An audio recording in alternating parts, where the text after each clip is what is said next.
Good morning, students. Welcome to my channel Biology with Juhi. And I am Juhi Mishra. I hope you are very fine. And in the last session, I had explained cell in detail. You can see my last videos. I had explained cell one by one, cell organelles, and very important chapter. Cell is very important chapter for 9th and 11th. Okay. But today I want to discuss a very important chapter of class 10th biology, that is chapter number 1, life processes. So first of all we have to know what is life processes. Okay, for the board examination point of view, this chapter is too much important, and this chapter is too much lengthy and long too. Okay, but in this session I want to explain these all things. Okay, आज मैं इस chapter में ये सब चीजें आपको discuss करूंगी. So first of all you have to know what is life processes. Life processes क्या होती है? ठीक है, लाइफ को चलाने के लिए मीन्स लाइफ को एक सही वे में चलाने के लिए जो जो प्रोसेसेस होती है एक ह्यूमन के लाइफ में, उसको हम कहते हैं लाइफ प्रोसेस. तो लिखा है the basic function performed by organisms for their survival and body maintenance are called life processes. ठीक है, जो बेसिक फंक्शन परफॉर्म करते हैं कौन? ऑर्गेनिजम्स. किसके लिए? फॉर देयर सर्वाइवल, मतलब अपने उनको सर्वाइव करने के लिए और उनकी बॉडी की मेंटेनेंस के लिए, उसको हम कहते हैं लाइफ प्रोसेस. ठीक है, तो लाइफ प्रोसेस में क्या आती है? वो सारी बेसिक फंक्शन जो एक ऑर्गेनिज्म परफॉर्म करता है अपने लाइफ को अच्छे ढंग से चलाने के लिए और अपने बॉडी को क्या करने के लिए? मेंटेन करने के लिए. ओके, तो आई होप कि डिफिनीशन आपको याद हो जाएगा. तो लाइफ प्रोसेस का डिफिनीशन आपको याद कर लेना है. ठीक है, तो कौन कौन सी बेसिक फंक्शंस होती हैं? What are the basic function a human organism an organism perform in their life to maintain their body. Okay, so first one is nutrition. First one is nutrition. So we have to know what is nutrition. So nutrition is taking food. ठीक है, nutrition is taking food and convert into the energy for our daily activity. nutrition क्या होता है कि जब हम कोई भोज्य पदार्थ, कोई भी, ठीक है, खाने की चीज जैसे भोजन हो गया, उसको हम लेते हैं और हमारी बॉडी उसको क्या करती है? कन्वर्ट करती है एनर्जी में, और वो न्यूट्रिएंट जो हमारी बॉडी के लिए बहुत इंपॉर्टेंट है उसमें वो कन्वर्ट करती है. This process is called nutrition. Okay, so nutrition क्या है? Nutrition is the conversion of energy conversion of energy by the food. Food को किस में कन्वर्ट करना? एनर्जी में कन्वर्ट करना. ठीक है, तो कौन कौन से न्यूट्रिएंट्स होते हैं? आपने लोअर सेक्शन में पढ़ा होगा, लोअर क्लासेस में आपने पढ़ा होगा कि व्हाट आर द न्यूट्रिएंट्स. कौन कौन से न्यूट्रिएंट्स ऐसे हैं जो हमारी बॉडी के लिए इंपॉर्टेंट है. ठीक है, तो कौन कौन से हो गए? जैसे प्रोटीन हो गया, विटामिन हो गया और कार्बोहाइड्रेट्स. ठीक है, और रेफ्रिजरेंट्स हो गए. ठीक है, जो कुछ भी न्यूट्रिएंट्स है जो हमारी बॉडी के लिए इंपॉर्टेंट आते हैं वो सब किसमें आ जाएंगे? न्यूट्रिशन में. ओके, नाउ तो न्यूट्रिशन की डिफिनेशन आप याद कर लीजिएगा. Second one is transportation. So first of all we have to know what is transportation. Transportation is to carry out one thing to another or one place to another place. किसी भी चीज को एक जगह से दूसरी जगह ले जाने को ही हम क्या कहते हैं? Transportation. So transportation is occur both in plants as well as animals. Plants में भी होता है और किस में होता है? एनिमल्स में भी होता है. तो ट्रांसपोर्टेशन होता क्या है कि एक किसी भी चीज को, किसी भी सबस्टेंस को एक जगह से दूसरी जगह ले जाना, कैरी आउट करना, दैट इज कॉल्ड ट्रांसपोर्टेशन.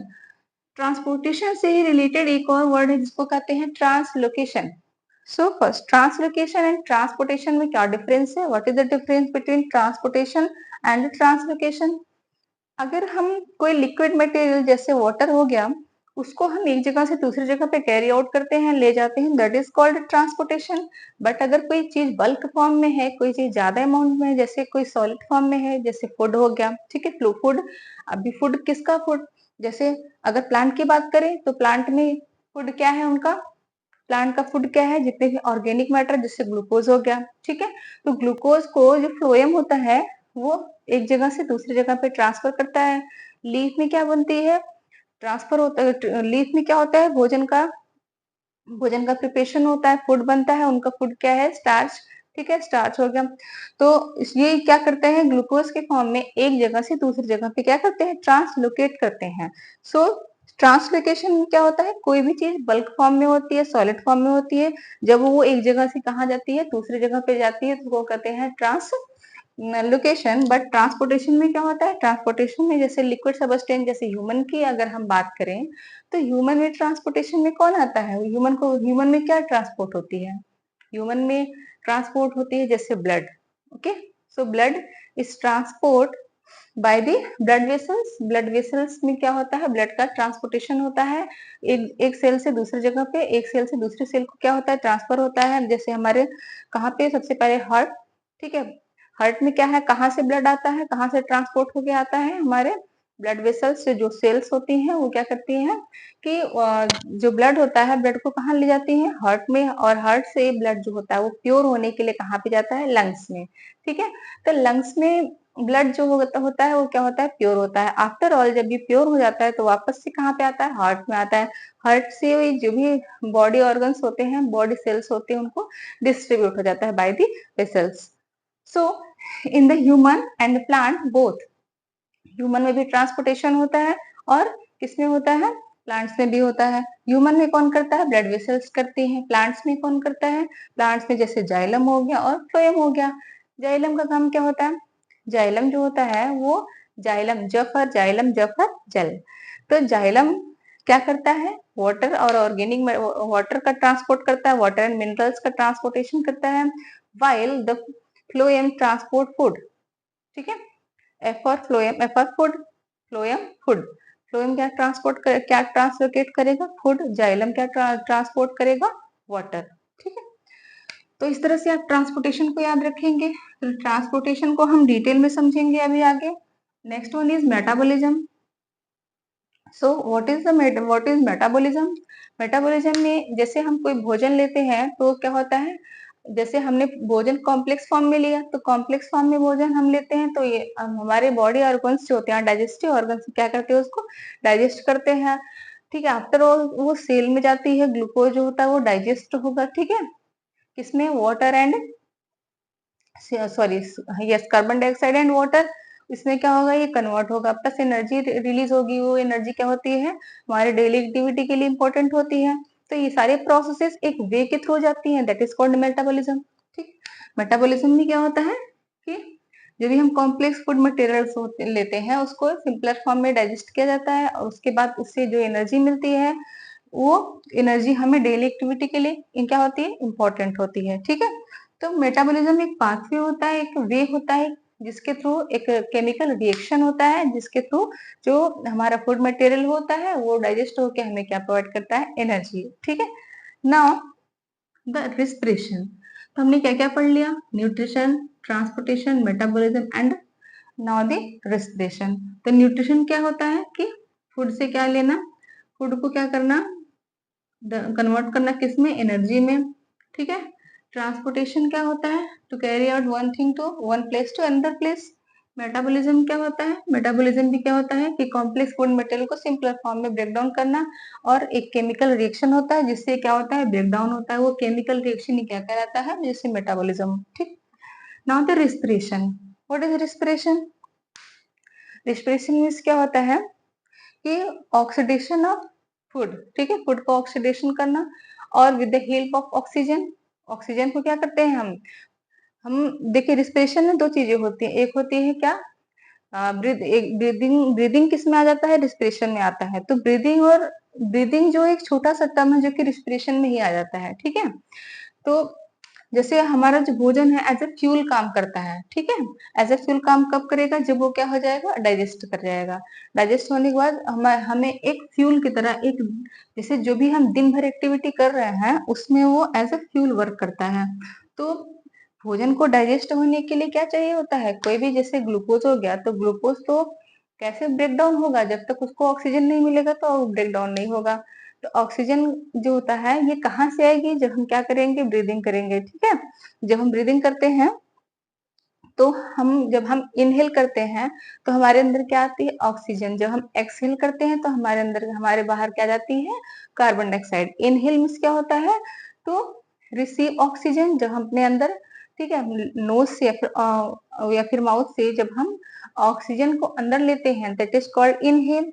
और अगर जब हमारा भोजन डाइजेस्ट हो जाता है, CO2 रिलीज़ हो जाती है, तो उस CO2 को क्या होता है बाहर निकालना होता है।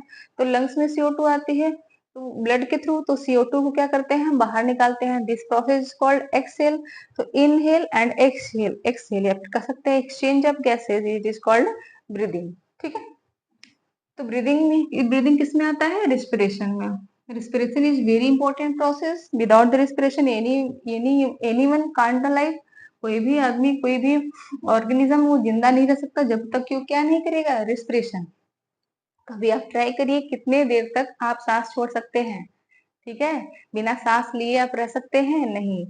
आप कभी ट्राई करिए कि कितनी देर तक आपके की पावर होती है, कितनी आपकी पावर है जिसमें जितनी देर तक आप बिना सांस लिए रह सकते हैं। ठीक है? दम घुटने लगता है, आप जैसे कह सकते हैं एक तरह से बेचैनी होने लगती है अंदर से, आप बिना सांस लिए नहीं रह सकते हैं। ठीक है? Respiration is very important process. Sorry this one. Now the reproduction. So reproduction क्या है? रिप्रोडक्शन मीन्स होता है कि when one organism make it's copy, जब एक ऑर्गेनिज्म अपने जैसा ही एक नया ऑर्गेनिज्म प्रोड्यूस करता है, दिस इज कॉल्ड रिप्रोडक्शन। ठीक है? री मतलब होता है दोबारा, प्रोड्यूस मतलब पैदा करना। ठीक है? दोबारा अपने जैसा एक नया ऑर्गेनिज्म प्रोड्यूस करना ही क्या कहलाता है? Reproduction.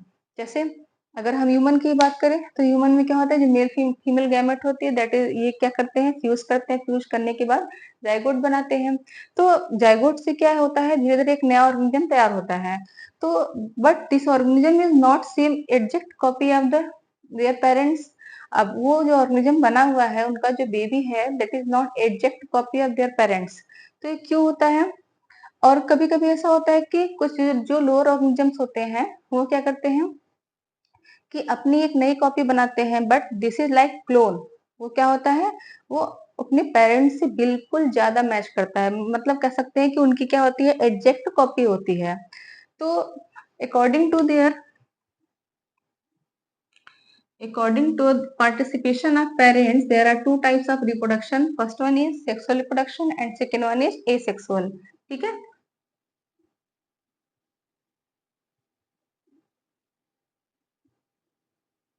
So in the sexual reproduction, male and female gamete both participate, but in the asexual reproduction, only one organism, only one parent participate. Okay? So this one is called sexual reproduction and this one is called asexual. Now the excretion. What is excretion? देखिए excretion means क्या होता है? किसी भी चीज को, जैसे हमारे बॉडी में जितने भी वेस्ट मटेरियल होते हैं, to eliminate waste material from the body, जो कि हमारे बॉडी में नहीं हो, जिनकी हमारे बॉडी में कोई भी इंपॉर्टेंस नहीं है। ठीक है? There is no need in our body. जब कभी भी हमारी मेटाबॉलिक पाथवे हमारी कंप्लीट हो जाती है, या फिर हम कह सकते हैं कि जब कभी भी हमारा ब्लड फिल्टर हो जाता है, उसके बाद जो कुछ भी अनवांटेड मटेरियल हमारे बॉडी में है, जैसे यूरिया हो गया, अमोनिया हो गया, ठीक है, इसको क्या करना होता है? बॉडी से बाहर निकालना होता है। तो हमारे बॉडी में अगर वो रहेगी तो धीरे धीरे कहीं ना कहीं वो क्या करेगी? स्टोन फॉर्मेशन करेगी। So to eliminate things, to eliminate unwanted things, unwanted materials from the body is called excretion. Ex मतलब होता है बाहर निकालना, in मतलब outside मतलब inside आना। कोई भी चीज जब बाहर निकाली तो उसको हम एक्स कहते हैं, excretion। ठीक है? So these are the basic function performed by the organism to maintain their life, to maintain their body. कौन कौन से? एक तो हो गया न्यूट्रिशन, दूसरा हो गया transportation, metabolism, respiration, reproduction and excretion. तो इन सारे पॉइंट्स में कहीं भी अगर आपको कहीं भी आपको कोई भी डाउट है तो आप कमेंट बॉक्स में क्वेश्चन पूछ सकते हैं। ठीक है? जब हम लाइव क्लासेस लेंगे तो उस टाइम आप डायरेक्टली पूछ सकते हैं। तो लाइव क्लासेस में क्या होगी? क्विज होगी, आपको क्या करना है? क्वेश्चंस के आंसर देने हैं। Okay? Now the class 10th you have to know mode of nutrition. Nutrition तो हमने समझ लिया। ठीक? अब मोड क्या है? ठीक है? कौन सा वे है, कौन कौन से वे है न्यूट्रिशन के? तो एक हो गया ऑटोट्रॉफिक, दूसरे हो गए heterotrophic. There are two modes of nutrition. First one is autotroph and दूसरा second one is heterotroph. So first of all, we have to know what is autotrophic organisms. So the organisms which do not depend upon another organisms to make their food, they make their food own self. जो खुद से अपना भोजन बनाते हैं, they are called autotrophic. ठीक, autotrophic में कौन आते हैं? जैसे ग्रीन प्लांट्स। ठीक है, जो ग्रीन प्लांट्स होते हैं वो क्या होते हैं? ऑटोट्रॉफिक होते हैं। क्यों? क्योंकि उनमें एक प्रोसेस होती है जिसका नाम क्या है? फोटोसिंथेसिस। फोटोसिंथेसिस एक ऐसी प्रोसेस होती है जिसके थ्रू क्या बनता है? वो अपना भोजन बनाते हैं। ठीक है, तो सबसे पहले ऑटोट्रॉफ क्या करते हैं? फोटोसिंथेसिस। फोटोसिंथेसिस क्या होती है? तो फोटोसिंथेसिस को समझने से पहले हम थोड़ा सा ये जानेंगे कि हेटेरोट्रॉफिक क्या होते हैं। ठीक है, हेटेरो मीन्स होता है जो डिफरेंट डिफरेंट ऑर्गेनिज्म पे अपने भोजन के लिए क्या होते हैं? डिपेंड होते हैं। ठीक है, जो अपने भोजन के लिए ऐसे organism who depend upon another organism for their food, they are called heterotrophic organisms. ठीक है, ऐसे ऑर्गेनिज्म जो अपने भोजन के लिए दूसरों पर डिपेंड होते हैं उनको हम क्या कहते हैं? हेटेरोट्रॉफ। दूसरों इट मीन्स हम कह सकते हैं प्रोड्यूसर्स थे। प्रोड्यूसर्स कौन है? Green plants. ओके, जो प्रोड्यूस करते हैं। तो जो अपने भोजन के लिए दूसरों पे डिपेंड होते हैं, ग्रीन प्लांट्स पे डिपेंड होते हैं, they are called heterotrophic animals. ठीक है, heterotrophic organisms. So now the heterotrophic organism कौन कौन से होते हैं? जितने भी एनिमल्स होते हैं इंक्लूडिंग अस। ठीक है, ह्यूमन भी क्या होते हैं? हेटेरोट्रॉफ्स होते हैं। ठीक है, जितने भी जैसे कार्निवोर्स हो गए, ओमनिवोर्स हो गए। ठीक है, जैसे लायन हो गया, टाइगर हो गया, ये सब मतलब जितने भी एनिमल्स हैं except one organism that is called Euglena. Heterotroph क्या? यूग्लिना जो है वो क्या है? ऑटोट्रॉफ। ठीक है,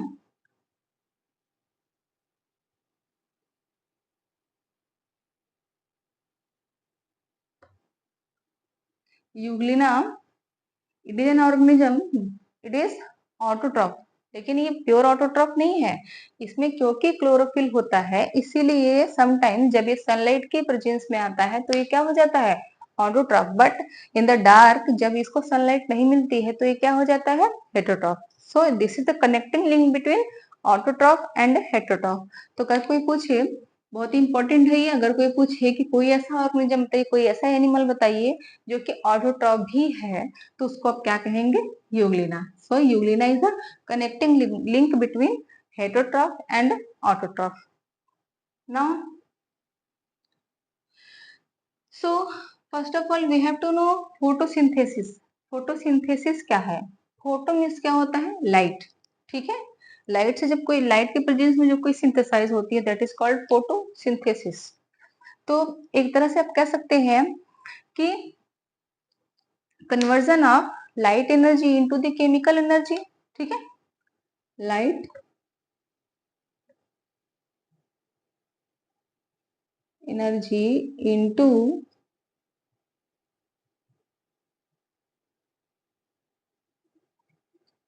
केमिकल एनर्जी। ठीक है, लाइट एनर्जी को किस में कन्वर्ट करना? केमिकल एनर्जी में। इसको भी हम क्या कहेंगे? फोटोसिंथेसिस। तो फोटोसिंथेसिस में क्या होता है? Photosynthesis is performed by green plants. ठीक है, by they make by the photosynthesis green plants make their own food by using carbon dioxide, water, chlorophyll and the presence of sunlight. ठीक है, sunlight के presence में जब plant क्या करते हैं? ग्रीन प्लांट अपना भोजन बनाते हैं बाय टेकिंग कार्बन डाइऑक्साइड, ठीक है, वाटर। ठीक, now this one is the reaction.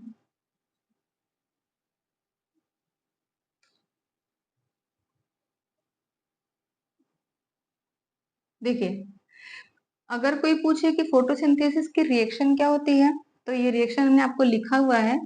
अगर आपको क्लियर नहीं दिख रहा होगा तो आप क्या करें? कमेंट बॉक्स में पूछ लीजिएगा, हम इसको फिर से नेक्स्ट डे समझा देंगे। ठीक है, अब देखिए this is the light reaction. तो लाइट रिएक्शन में क्या होता है? 6CO2 plus 12H2। ठीक है, ये in the presence of sunlight and chlorophyll. Chlorophyll पहले से कहाँ प्रेजेंट होता है? ग्रीन प्लांट्स में। सनलाइट उनको कहाँ से मिल जाती है? सन से। ठीक है, अच्छा अगर कोई पूछे कि कार्बन डाइऑक्साइड कहाँ से मिलता है तो कार्बन डाइऑक्साइड कहाँ से मिलता है उनको? एनिमल्स में। एनिमल से ही उनको मिलता है। किसको? प्लांट्स को। तो अभी हमने आपको थोड़ी देर पहले बताया कि जब हम एक्सहेल करते हैं, जब हम सांस बाहर छोड़ते हैं, ठीक है, सांस अंदर लेना क्या होता है? इनहेल। सांस बाहर छोड़ना क्या होता है? एक्सहेल। तो जब हम सांस अंदर बाहर छोड़ते हैं तो क्या निकलता है? Carbon dioxide. ठीक है, कार्बन डाइऑक्साइड निकलता है। उसको कौन रिसीव करता है? Green plants. वाटर प्लांट्स को वाटर कहाँ से मिलता है? You know very well, plants have roots. ठीक है, जब roots inside the deep inside the soil जाती हैं तो उनको क्या मिलता है? वाटर। आप भी पौधों में पानी देते होंगे, रोज पानी देते होंगे, तो जब कभी भी पानी देते हैं तो प्लांट क्या ऊपर से थोड़ी ना एब्जॉर्ब करता है, वो प्लांट जो होते हैं वो परकुलेट होके वो धीरे धीरे रिसते हुए वो वाटर कहाँ चला जाता है? जमीन के अंदर। तो उसको जो प्लांट्स होते हैं वो अपने रूट्स के थ्रू क्या करते हैं? शॉक करते हैं, एब्जॉर्ब करते हैं। एब्जॉर्ब करके जो वाटर होता है वो ऊपर आता है, कहाँ जाएगा? जाइलम के थ्रू होता हुआ लीफ के पास जाएगा, क्योंकि लीफ में ही क्या होनी है? फोटोसिंथेसिस। लीफ में क्या होती है? फोटोसिंथेसिस। सो प्लांट्स जो होते हैं लीफ फोटोसिंथेसिस कहाँ पे करते हैं? लीफ में ही करते हैं। तो कार्बन डाइऑक्साइड कहाँ से मिल गया? एनिमल से। वाटर कहाँ से मिल गया? सॉइल से। क्लोरोफिल उनके पास पहले से ही है, और ये सनलाइट कहाँ से है? सन से। अब ये दोनों मिलके क्या बनाते हैं? ग्लूकोज। क्या बनाएंगे? ग्लूकोज। ग्लूकोज से 6H12O6 प्लस क्या क्या निकलेगी? इसमें ऑक्सीजन रिलीज होगी और क्या? वाटर। ठीक है।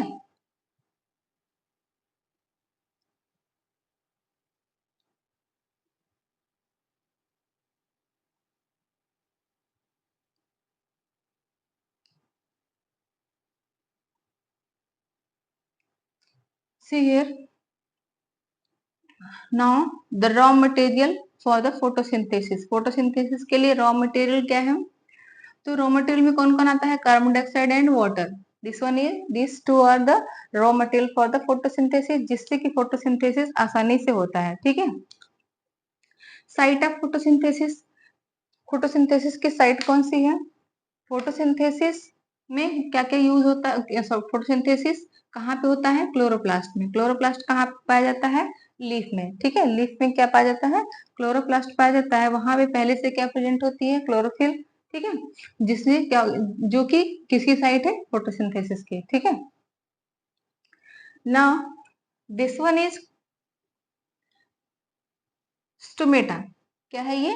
स्टोमेटा। तो स्टोमेटा किस लिए होती है? For the gases exchange. ठीक है। प्लांट्स की जो लीफ होती है, आपने ध्यान दिया होगा कि प्लांट की जो लीफ होती है, जब आप माइक्रोस्कोप से देखेंगे तो उसमें छोटे छोटे पोर्स दिखाई देते हैं। ठीक है, छोटे छोटे tiny pores. You can see tiny pores on the leaf by the help of microscope. तो ये जो टीनी पोर्स होते हैं उसको हम क्या कहते हैं? स्टोमेटा। तो स्टोमेटा को जब आप और ध्यान से देखेंगे और क्लियर देखेंगे तो इस तरह से स्टोमेटा का स्ट्रक्चर होता है। ठीक है। तो स्टोमेटा के स्ट्रक्चर में आप ये देखिए कि जो सबसे स्पॉन्जी लेयर होती है उसको हम कहते हैं स्टोमेटल सॉरी, इसको एक मिनट, स्टोमेटा में ये जो स्पॉन्जी लेयर होती है ये थिक होती है, बहुत ही थिक होती है, थिक वॉल्ड होती है। ठीक है, और ये जो और ये जो बाहर की लेयर देख रहे हैं ये कैसी होती है? पतली होती है। ठीक है, ये दोनों क्या है? Guard cells. दे टू और गार्ड सेल्स। फिर इसमें ये जो छोटे छोटे देख रहे हैं आप, ये क्या है? क्लोरोप्लास्ट। ठीक है, यही किसकी साइट है? फोटोसिंथेसिस की। Now the stomatal pore. ये जो ओपनिंग हम देख रहे हैं, ये जो स्टोमेटल और ये ओपनिंग देख रहे हैं इसको हम कहते हैं स्टोमेटल पोर। ये ओपनिंग जो होती है वो हमेशा एक जैसी नहीं होती है। ठीक है, जब वाटर अंदर जाता है तो ये क्या हो जाती है? टर्जेड हो जाएगी, ओपन हो जाएगी। और ये जब वाटर बाहर चला जाएगा तो ये कैसी हो जाएगी? फ्लैसिड हो जाएगी। मतलब एक बार ये बंद होती है और ये खुलती रहती है। ठीक है, तो इसका जो शेप होता है वो एक जैसा नहीं होता, ये कभी बंद होगी और कभी खुल जाएगी। ठीक है, इसको कहते हैं स्टोमेटल पोर। और इसमें क्या होता है? न्यूक्लियस। ठीक है, इनर वॉल कैसी होती है? थिक होती है। बाहर की कैसी होती है? थिन होती है, हमने पहले ही बता दिया। ठीक। So for the today I think this one is too much. ठीक है, हमने जितना डिस्कस किया आज आई थिंक आपको समझ में आया होगा। आई होप कि कोई भी इसमें आपको डाउट नहीं होंगे, और अगर डाउट है तो आप अपनी जितने भी क्वेश्चंस हैं वो आप कमेंट बॉक्स में पूछ सकते हैं। ठीक है, for the 10th this session is too much important. तो आज तो हमने लाइफ प्रोसेस का फर्स्ट पार्ट पढ़ाया। सेकेंड पार्ट में हम आपको इससे के आगे जो भी चीजें होती हैं, ठीक है, लाइफ प्रोसेस में जो भी चीजें, जैसे हम न्यूट्रिशन तो पढ़ ही रहे हैं, अभी हमको क्या स्टार्ट करना है? ट्रांसपोर्टेशन। ठीक है, तो न्यूट्रिशन में भी बहुत सारी चीजें बाकी हैं, तो नेक्स्ट सेशन में उसको हम डिस्कस करेंगे। आज की क्लास यही भी खत्म होती है। ठीक है, अगर आपको कोई भी क्वेश्चन है तो आप पूछ सकते हैं। Now please share the share and subscribe like my channel. Thank you.